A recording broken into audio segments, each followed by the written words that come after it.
Good morning, everybody. Now it's on. I am a panelist here in this group, but I also wanted to just welcome everybody to the CHIME stage. First session, kicking off 5. Who's excited? Okay, let's try one more time. Who's excited? Excellent. That's much better. Thank you. Just remind your friends that the CHIME stage is right next to the puppy park. So I'm sure that after this, everyone can go get a couple of stress-relieving pets in. My name's Nicole Kerkenbush, and I am the SVP and Chief Learning and Member Experience Officer at CHIME. So want to thank everybody who will be on this stage this week. But we have some great programming, and I'm going to hand it over to Geoff. Thank you, Nicole. I just wanted to say you have to stay for the full discussion for puppy rights. Run off midway through to cuddle a puppy. So thanks so much for joining us today. We have a really exciting discussion. My name is Geoff Blanding. I'm from Optimum Healthcare IT, and Optimum Healthcare IT is a full-service healthcare consulting and professional services company. So we do advisory services, implementation, managed services across EHRs, cloud, technical infrastructure, ServiceNow, recently Workday. So we spend a lot of time thinking about talent and what you need in healthcare technology talent right now, both for ourselves and then also for our clients. We also have a program in partnership with CHIME, which is called Optimum CareerPath, where we upskill more early career folks to place them with healthcare technology teams like yours. And so that's another area where we're always thinking about what's next, what do we need to build as a skill set and as a technology focus for these folks who are more entry level. And today we're really going to dive more deeply into that. We've got a fantastic panel. I'll introduce our participants in just a minute, but we've got a really diverse set of organizations from across the country. We've got high tech, we've got health systems, we've got different geographies and different types of health systems. So everyone, I think, knows that having the right team and the right talent, the right culture is really key to being able to deliver technology products and technology services. And so we're eager to share some of the learnings that all of the IT luminaries on this stage have developed, and really share the challenges, share some solutions that I think all you're going to be able to take back to your organizations and use pretty much in real time to make sure that your workforce is keeping pace with the rapidly changing pace of technology. So like I said, I'll start with a few quick intros. I think a lot of you probably know the folks on this stage, but we'll give a little bit of background. Then we're going to dive into discussion for probably about half an hour, and we will try to save 10 to 15 minutes at the end for discussion and questions from the audience. So please, as we're going through and things pique your interest or remind you of something, jot down those questions. I think we'll have mic runners. Yes, we'll have mic runners at the end. So definitely want to have your participation as well. We'll save some time for that. So moving on to intros. Sethi is Senior Vice President and Chief Data and Analytics Officer at Hackensack Meridian Health in New Jersey, which he joined in 2022. Prior to his current role at Hackensack, Samir served as Chief Data Officer at Bon Secours Mercy Health. He has also held analytics and data leadership roles at McKinsey and at Mount Sinai Health System in New York. Then John Kravitz is Vice President and Head of Healthcare Go-to-Market at Workday and a CHIME Board of Trustees member. Prior to joining Workday, John was the CIO of Geisinger Health System in Pennsylvania for 14 years and served as the board chair of CHIME. John has also served in IT leadership positions at Good Shepherd, Allied Services, and Mercy Health System, and holds a master's in health administration from King's College.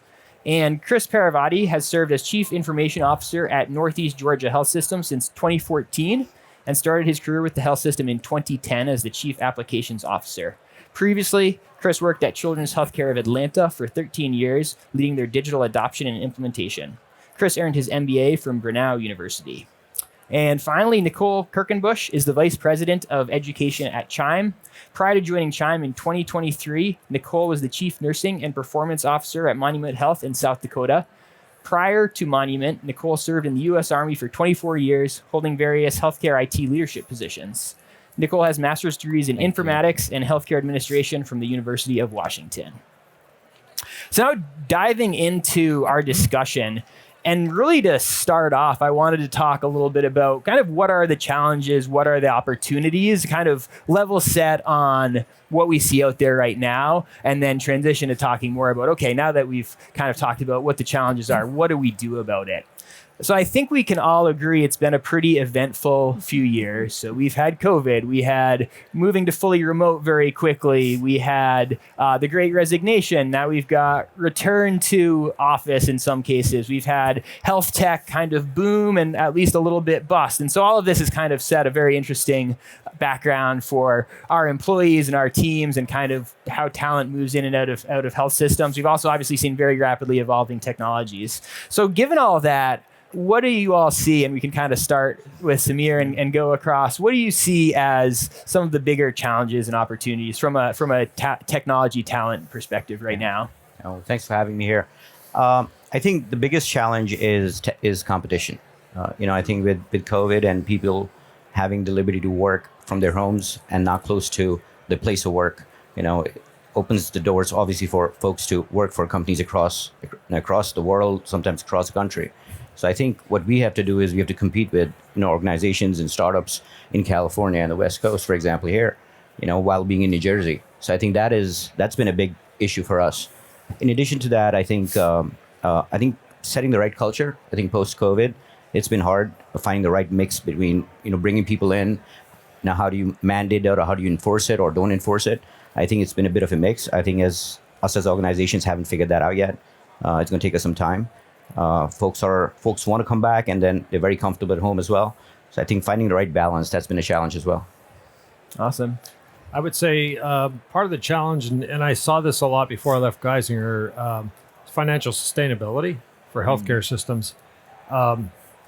The revenue just hasn't kept up with the cost structure. So as Samir was talking about personnel, retaining personnel, market adjustments were hitting hard to retain people. In some cases, even beyond that, because they're critical positions for an organization. And so, that's a challenge. Supply chain has been a continuous challenge as far as supplies increasing in cost and benefit costs for employees. You think about for a healthcare system, right there is used to be around 70% of the dollar. And at one point, for at least the organization I work for, it was 88 cents on the dollar. So it really crept up. And it eroded the financial viability of the healthcare systems. And I've seen a lot of that even in my new role at Workday. And so that's been part of the challenge for healthcare systems. And how do you do more with less? And I know CIOs are always being asked to reduce your costs, reduce your headcount, drive more efficiency. How do you do more without people? Can you do more with technology to support it and not as many people? So I think that's really critically important. And we did things like patient identification with facial recognition. You don't even have to waste time at a registration. You could pre-reg it on your mobile app, walk in, they see it, go on. Go into surgery early in the morning. There's not a line that goes, 100 people in line to go through a surgical procedure. So those are some simple things, but we did those things and other things with innovation. We loved innovation at Geisinger. So, Absolutely. And they still do. Great. Chris, how about at Northeast Georgia?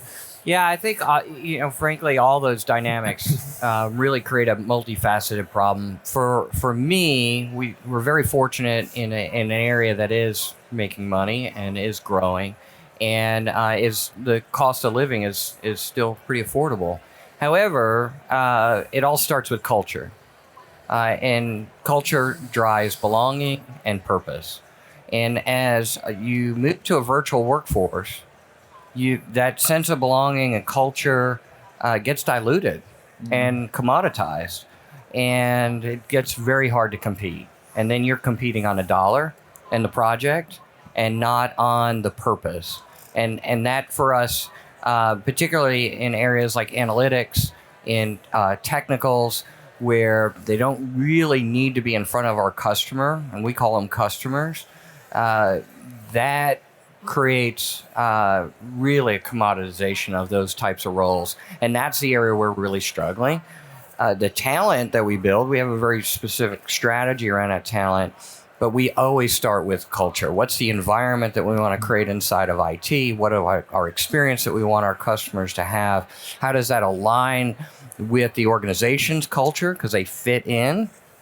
And that really gets people connected to what they're trying to do. Because you guys all know, projects come and go, right? In fact, work comes and goes. I'd venture that nobody remembers what they did last Tuesday. And frankly, nobody really cares. But they remember what it was like to work with you. right? And that's the center of belonging and purpose that we're trying to drive inside IT. Great. And then Nicole, I know you've got kind of a unique perspective from CHIME, Yeah. seeing across clients, and then from your past at Monument. Right. I think maybe two comments would be, I see this across both our foundation firms like Optimum and our provider members like where Chris is at. And it's that we've got some supply of workforce, but they don't know healthcare. And everybody thinks healthcare is just like manufacturing and it's just like real estate and it's just like retail, but it isn't. And there is this gap of knowledge that these folks that want to come work for us have. And how do we fill that gap? It kind of becomes a responsibility of the organization hiring them. How do you fill that gap? And we have a lot of people, young people coming out of college with degrees that we can take advantage of, but they didn't learn anything about the healthcare industry, the ecosystem, and how we work.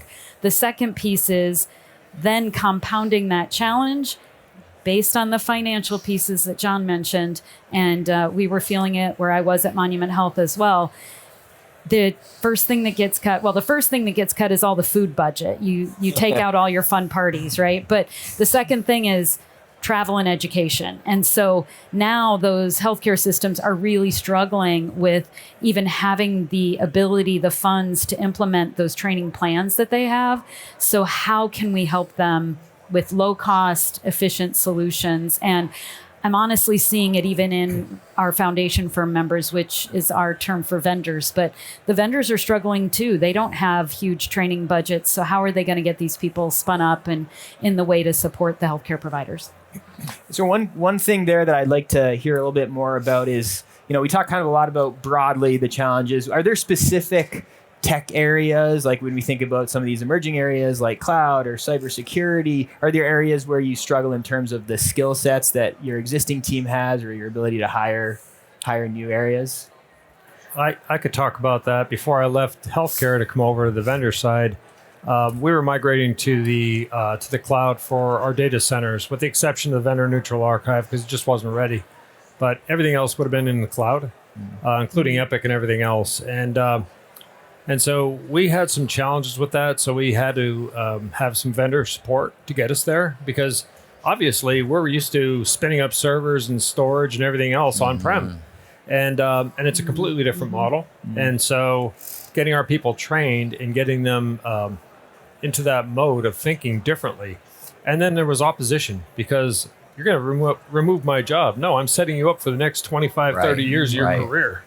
Don't think I'm doing something that's going to hurt you. It's going to help you in your career. And so that once we got over that hump, people were okay, but we were still trying to find and locate those kinds of resources. So that was one thing. I would say that was probably the biggest challenge that we had, Geoff. Cloud, yeah, certainly. What's for us, what I've noticed doing this for around 20 years or so, what we overlook is the concept of human factor engineering. So a team like mine that actually develops software, builds dashboards. What the talent that we don't have and look at is folks that understand the business. More often than not, what we end up building it's for techies by techies, right? It should be, by techies for the business.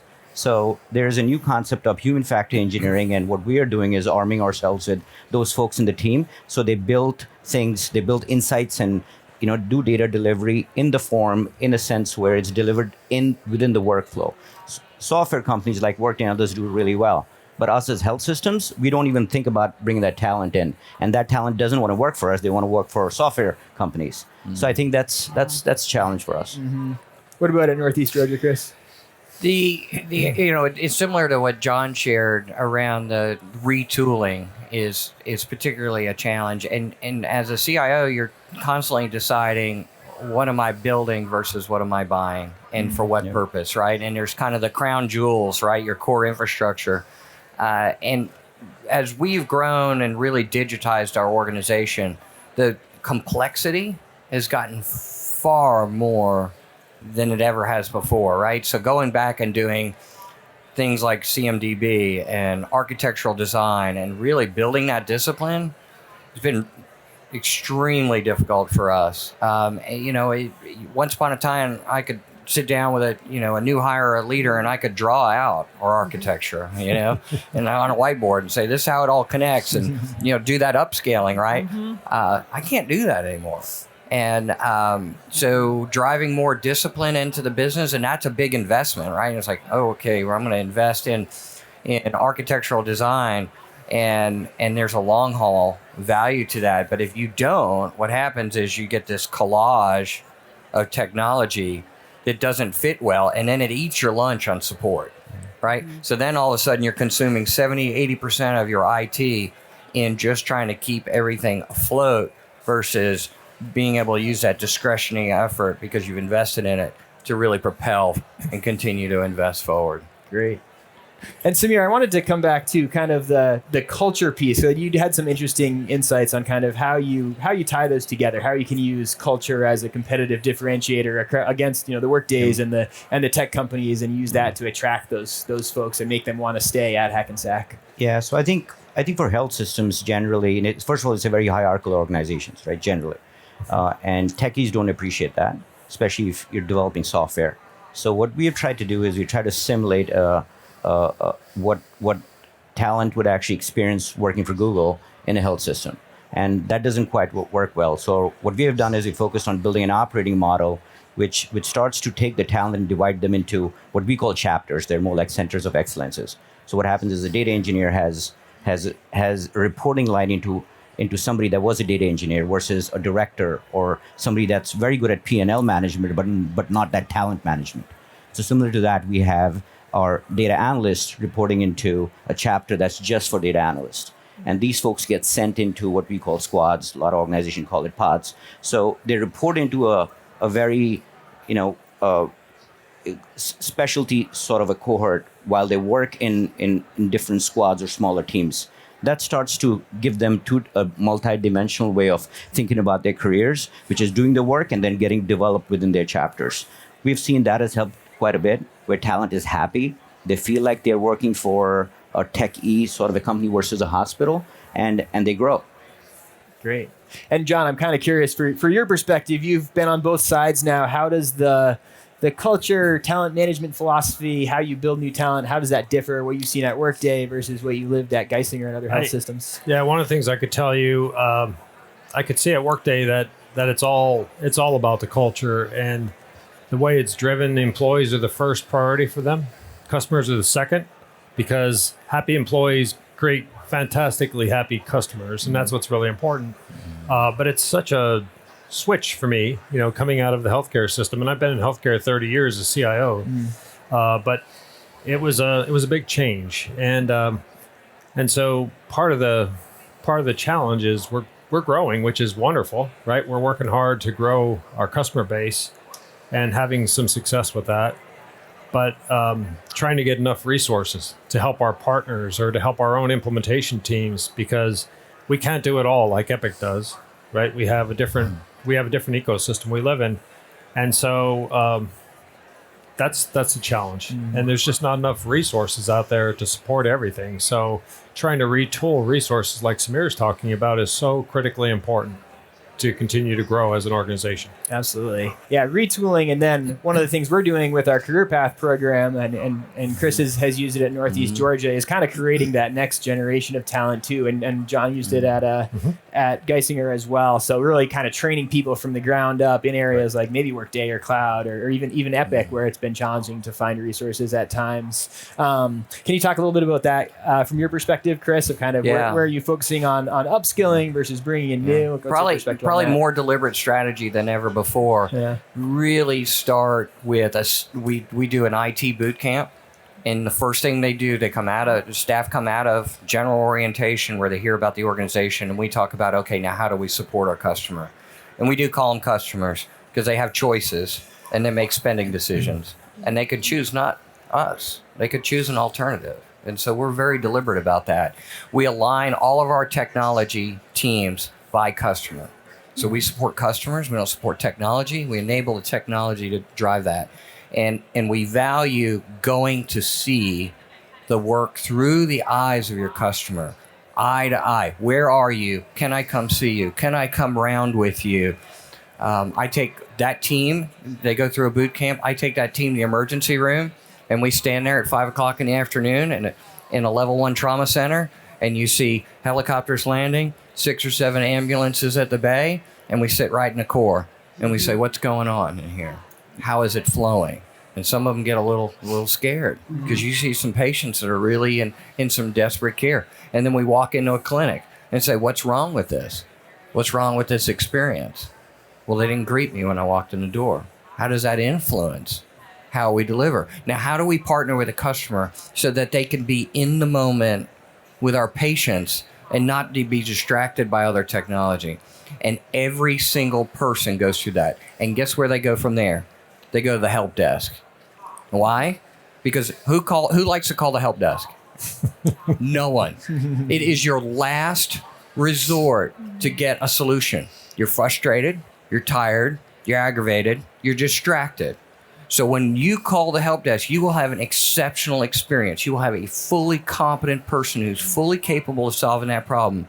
And they can press a button and join a tier 2 into that call. And we track first call resolution, and everyone in the IT division is incentivized by that customer service experience. And that drives people to the desk because they feel it's a solution. If you don't like calling, you can chat. You don't like chatting, send a message.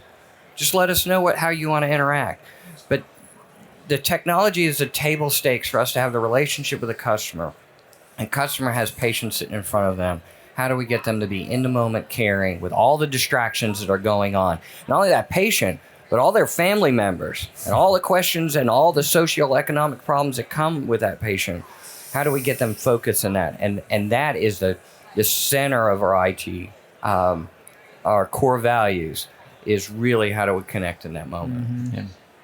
And Nicole, I'm curious from your perspective, from the CHIME education, does what we heard from Chris there and we've heard from others around really focusing more so on training and almost using that as a competitive differentiator for people's experience, does that kind of match what you've seen from the CHIME education perspective? It absolutely does. And I want to jump on what Chris was saying. You didn't really mention super technical skills. Mm-hmm. You'll train those. But I think some of those folks are probably also scared in the ED because they've not had a conversation with the person face to face very often. Yeah. We've got a workforce coming out of school now. It doesn't matter their age. It's just the people coming out of training today have gone through this pandemic with us too. And a lot of people were isolated and they know how to communicate via text, but I don't know, I have a 16-year-old daughter and she's terrified to make a phone call.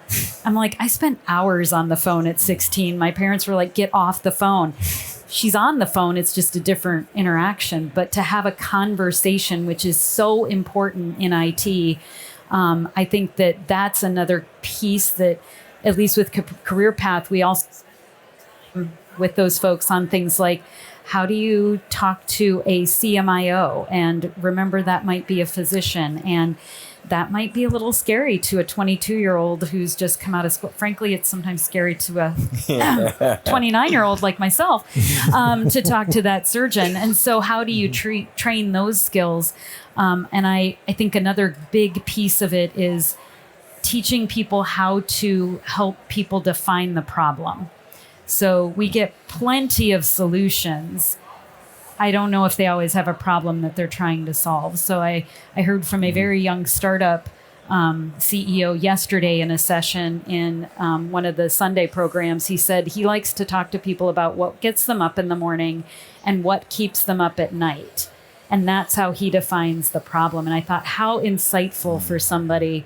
Because, what drives you every day to get out of bed and keep coming to work? That's important. But then why are you staying up? How do we solve that problem? So how can we teach our technical workforce to really focus on that, I think is important. That really resonates with, like you were saying, our approach in CareerPath, where in our recruiting and training, there's the technology piece that's super important, but there's a lot of time also spent on soft skills and critical thinking and communication. And one of the things we deal with a lot in CareerPath in particular is we're heavily weighted to kind of Gen Z. And so we've navigated a lot of how do we adapt to that versus when are we saying, no, you need to adapt. At the end of the day, you need to be able to function in a modern workforce. I'm curious from this group, what have you kind of seen with those generational dynamics, and in what way has that led you or your managers or your teams to do things differently, whether that's for, baby boomers at the end of their career or millennials or Gen Z? I think one of the things that I could say about the different generations that we work with is we work with them. It doesn't matter. We would never seclude or anything like that. It's open. It's social media is so big. Everybody's, and I think we just talked about this in the board meetings yesterday morning, about how you make that first connection. And now it's within the first 5 to 8 seconds, you make a connection. It might be a quick splash page. And then if they're interested, they dig in and drill down into it, which I think is important. But like you said, Geoff, you have to be able to relate to people at all levels in their career. I'm in the later stages of my career, and I work with Gen Zers all the time, and it's fun. It's actually a lot of fun, and the productivity level is immensely high. Surprisingly to me, someone that's that young in their career, how quickly they learn and how quickly they're proficient. So I think that's important. I think what we forget as organizations is what keeps them coming, right? So one aspect of keeping them and attracting the right talent is actually updating your tech stack. Like, we always think about updating a tech stack in the form of whether it's better for the organization. But what's important to also realize is folks that have the high energy folks that are actually going to over deliver are the folks, they want to work on the latest tech stack that's out there. So I think while it's important to think about what's good for the organization, you also have to make sure that you do the right investments so people are attracted towards the work. I think that's really important. And one thing I'm curious from the audience, how many of you are fully remote in your workplace right now? A few. How many are kind of hybrid where you're in the office sometimes? That looks like about evenly split. Is anyone 100% in the office? Yeah, I was gonna say a couple. Okay. Oh, wow. Interesting. So how's that been? Is that tough? Is that your choice? Is that an organizational choice for Samir and Chris? So my office is actually not in the IT building. We have an IT building about a mile away from our largest health delivery hospital, and I spend 75% in administration, connecting with my peers. And it's always understanding what's going on in their world and connecting the dots. And so I have a core value. One of my core values is first team. My first team is not my direct reports. My first team is my peers. And if me and my peers are 100% aligned, there is no ambiguity about what the priorities are, and my team can get to work. If there's ambiguity and there's differences, then it causes stress, right? Because there's this unknown. So I close that gap, and I'm very deliberate about doing it. The C-suite is in the office, and that's where I need to be. Do you share that ethos, that philosophy with your teams as well? I do. So I expect my direct reports to act as one unit.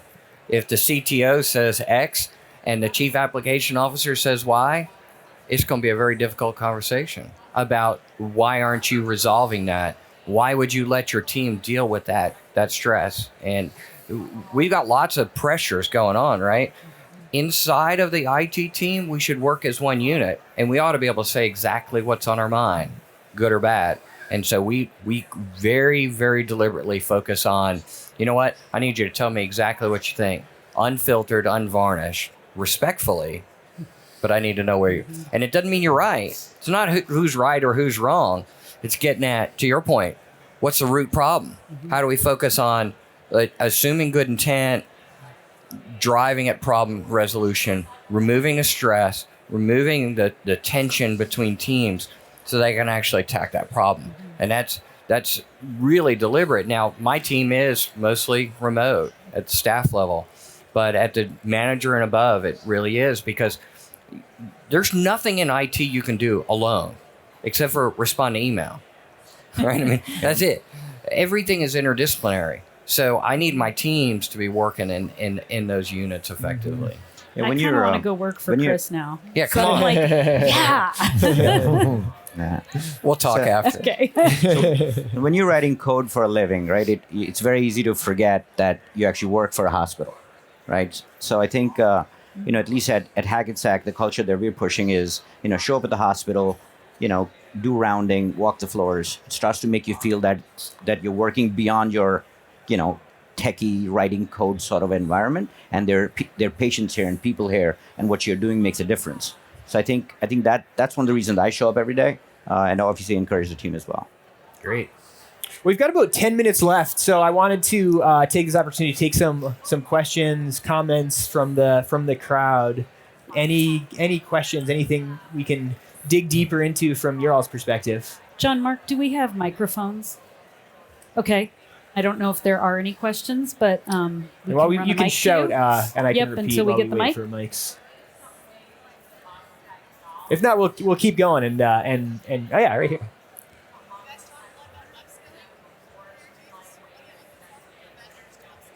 Great. So the question was, we talked a lot about upskilling and what are you looking for from your vendors? That's a perfect one. Talk a lot about CareerPath for that one, and whatever you want us to talk about as well. I'm happy to take that one. Take it all. In our organization, we have just under 500 applications. We've done a lot to rationalize, right? An organization our size could be 700, 800 applications. I've got vendors associated with every one of them. I have a handful of partners. The partners are individuals that I've built relationship with over time, that I can provide those unfiltered conversation. They can give me unfiltered conversation. Hey, Chris, you might want to think about that twice. That's such a good idea, right? And that relationship really spans a time. I mean, I see some of the people in this audience I've known for a long time. And so I'm really looking for partners that connect and understand that. You may have a product, and it may be the best product. It may not be the right time for me. And so that relationship and understanding that relationship is going to cross a long period of time in which you may have the best product and I'm not ready for it, but I may be ready for it down here at another time point. And that's a big part of how I value what our partners bring to the table. Yeah. Can you repeat the question, John? Can you? The lady in the question second was row? really, what do you want from your vendors when it comes to upskilling and this idea okay. of making sure people, I think, Yeah, are I couldn't competent hear the and question educated. very well. I Yeah. apologize. Yeah, I think so. I think the vendors, when they come into play, and I'll speak from my current seat. So when we look at how do we help to solve business problems, because that's what it's all about. You have to solve the problems with business, and keeping people in sync with the work that's going on to solve those problems, and working with our customers to help solve those problems are mission critical.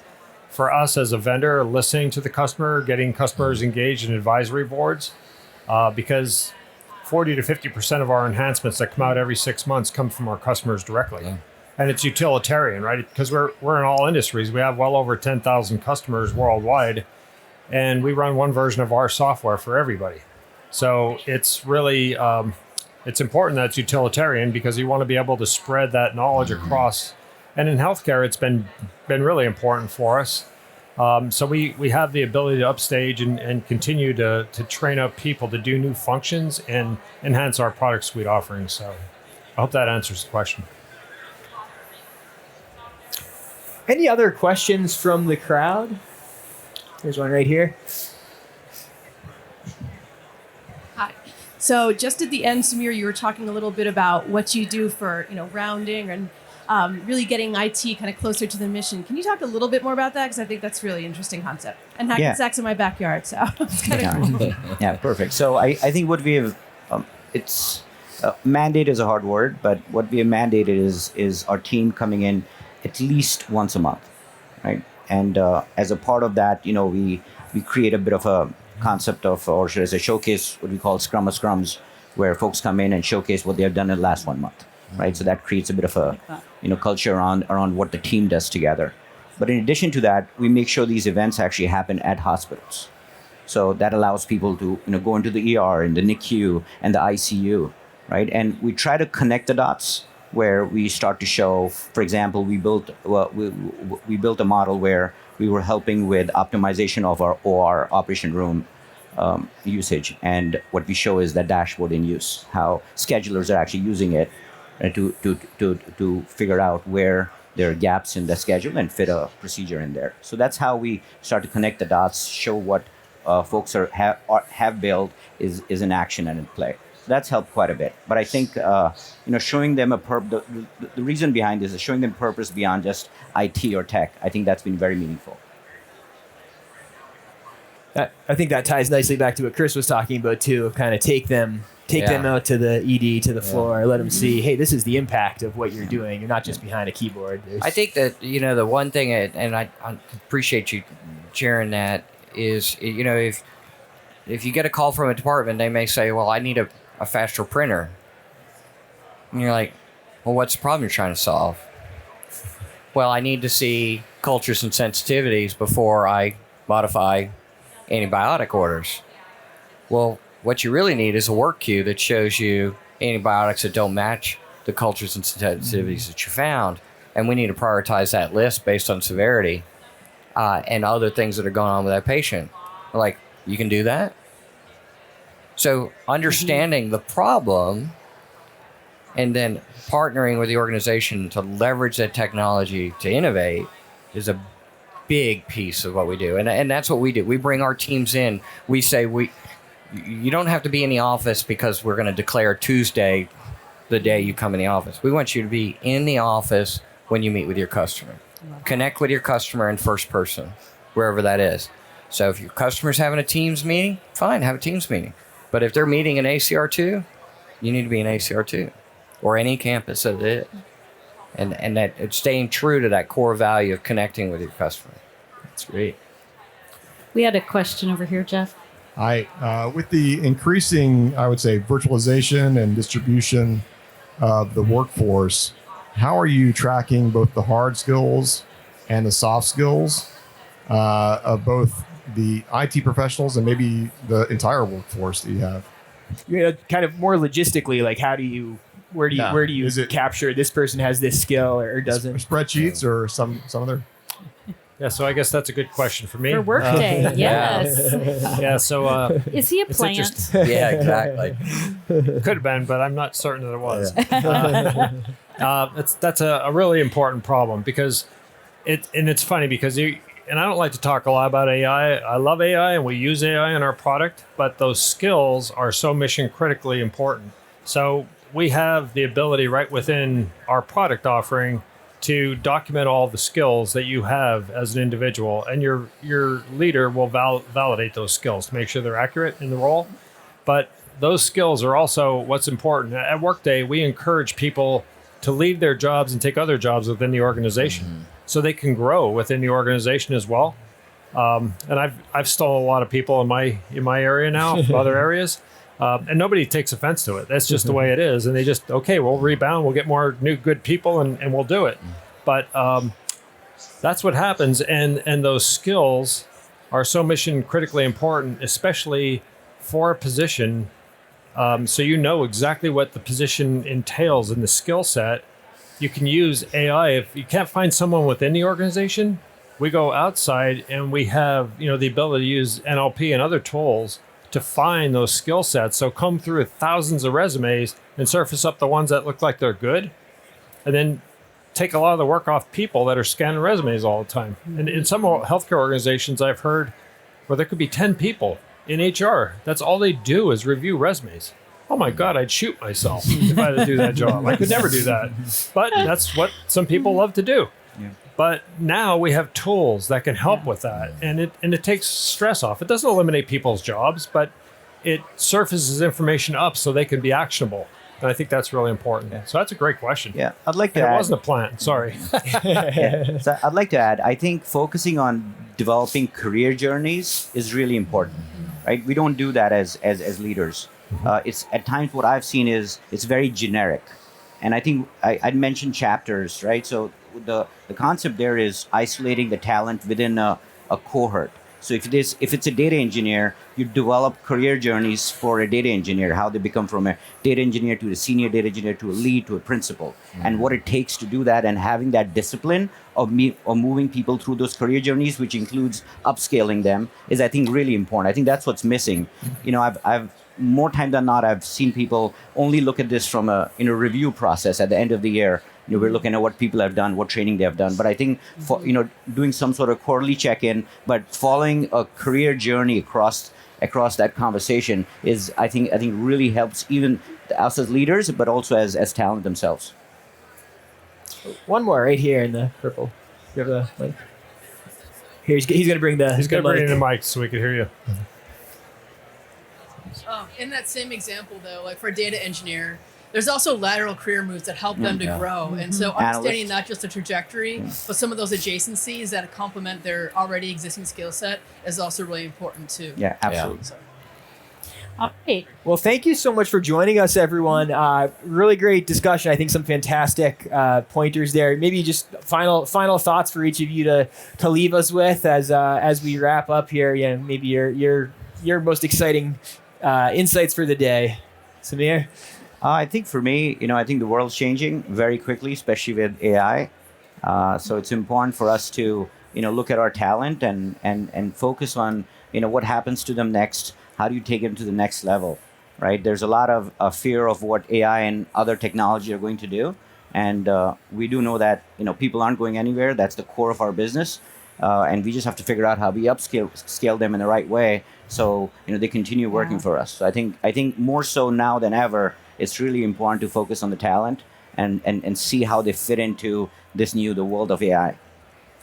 I think to Samir's point, AI is going to be here, but using AI responsibly is what's really important, and use it because you shouldn't take humans out of the equation, but you can help serve up work to humans, do things to make their job much more efficient. And maybe you need less people in the long run. You don't know if you will or you won't. That'll be a process re-engineering. But I think it's use of AI for the good and the value it'll bring to us, because we see it. It's all around us, but people just don't. I mean, we're almost getting used to it now, and it's just becoming common for us. But being responsible with it is, in my opinion, really, really important. Great. Yeah, I agree completely. At the end of the day, technology is still a people business. Right? And so how are you building that talent? How are you identifying those capabilities? How are you helping people grow where they need to grow? The rest of it seems to work itself out. I've got some great VAX skills, John. Right? Is anybody hiring for VAX? Anybody know what a VAX is? Okay, couple people, right? But technology changes, right? Old deck. So we have to change with it and grow our teams with it. And evolve. And I think that's a big part of what we do. Great. I have a homework assignment for everybody. When you get back to your communities, I would ask you to spend some time in the places where your young folks are hanging out, whether that's a school or an after-school club, Boys and Girls Club, Girl Scouts, Boy Scouts, whatever it is, and really encourage our young people that healthcare and the industry, both clinical, technical, vendor, provider, that it's the career path to go into, because we're in a real bad place right now when it comes to young folks thinking about this. They all want to be a YouTube influencer and make their millions. And so I think, have a responsibility to encourage them to look at healthcare. Well, thank you so much for our panelists. That was a great discussion. Thanks for coming.